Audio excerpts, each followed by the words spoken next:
السلام عليكم ورحمة الله وبركاته. ازيكم حبايب قلبي؟ عاملين ايه؟ وحشتوني كتير قوي، بحبكم في الله. شكرا لكل عيلتي، عيلتي التانية اللي بحبها قوي، اللي بتدعمني من قلبها.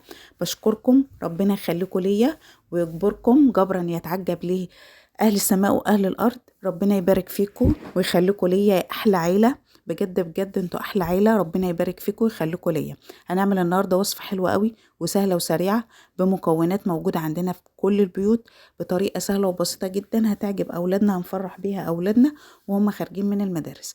عندي بسكوت من السوبر ماركت أو من بتاع المدارس زي ما انتوا شايفينه كده. أولادنا ما بياكلوش، ناشف جدا على أسنانهم.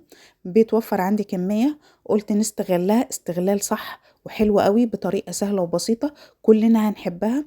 من سهولتها هنقوم نعملها على طول زي ما انتوا شايفين كده.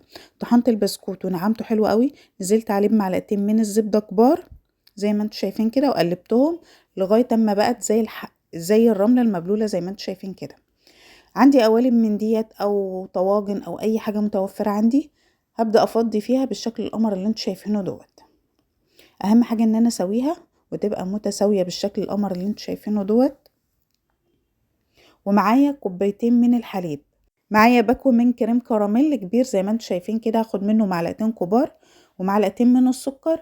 ومع كان الحليب بتاعي دسم فيه قشطه، ونزلت عليه بمعلقه من الكاستر زي ما انتوا شايفين كده علشان تخلي القوام حلو والطعم حلو جدا. هفضل اقلب فيها على البارد واولع عليها النار لغايه اما تغلي وتعمل بابل زي ما انتوا شايفين كده. اهم حاجه ايدي تكون فيها لغايه اما تغلي وقوامها يتقل معايا بالشكل القمر اللي انتوا شايفينه دوت.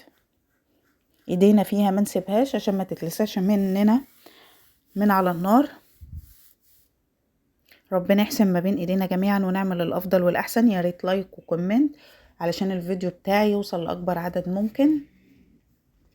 شايفين عملت بابلز؟ هسيبها لما تهدى، مش هفضيها في القوالب على طول علشان ما تسيحليش القوالب بتاعتي شفافه وبتسيح.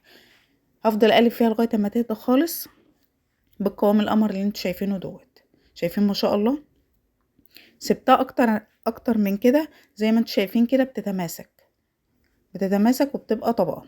عندي الكراميل زي ما انتوا شايفين كده هنحطه على الوش بشكل حلو كده عشان يديني طبقه تالتة ويطعم لي الوصفه بتاعتي ويخلي لها طعم حلو كده زي البودنج.